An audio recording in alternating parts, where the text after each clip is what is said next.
Welcome to this video on Kubernetes reclaim policies.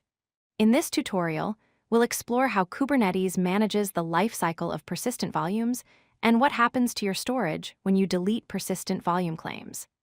Understanding reclaim policies is essential for managing data persistence and preventing data loss in your Kubernetes clusters.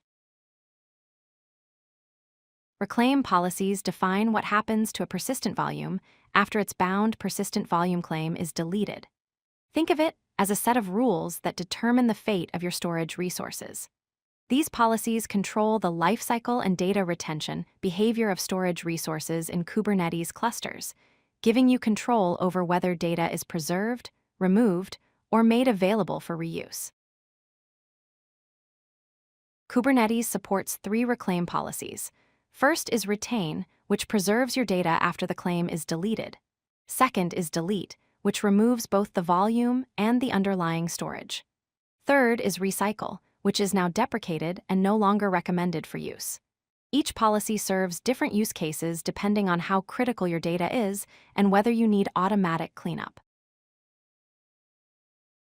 The retain policy keeps the persistent volume after the persistent volume claim is deleted, but marks it as released, making it unavailable for new claims. All data remains intact on the underlying storage resource, which is perfect for critical data that requires manual review or backup before deletion. This policy gives administrators full control over data cleanup and prevents accidental data loss. Here's how to configure the retain policy in a persistent volume manifest. You simply set the persistent volume reclaim policy field to retain in the specs section. This example shows a 10 GB volume with read-write-once access mode. When the associated claim is deleted, this volume will remain in the cluster with all its data preserved, waiting for manual intervention. The delete policy automatically removes both the persistent volume and the underlying storage resource when the persistent volume claim is deleted. All data is permanently removed from cloud storage or infrastructure. This policy is ideal for temporary data, development environments, or dynamically provisioned storage where automatic cleanup is desired and data persistence beyond the application lifecycle is not needed. Here's an example of configuring the delete policy in a storage class. The reclaim policy field is set to delete, which means any persistent volumes dynamically provisioned from this storage class will be automatically deleted when their claims are removed.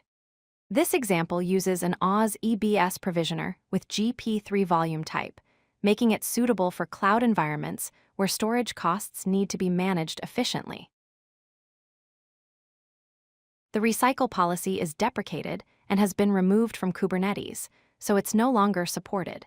Historically, this policy performed a basic scrub of data and made the persistent volume available for new claims. However, due to security and reliability concerns, Kubernetes has discontinued this option. Always use retain or delete policies instead for managing your storage resources in modern Kubernetes deployments. If you like this video, hit that like button and don't forget to subscribe. Visit codelucky.com for more such useful content.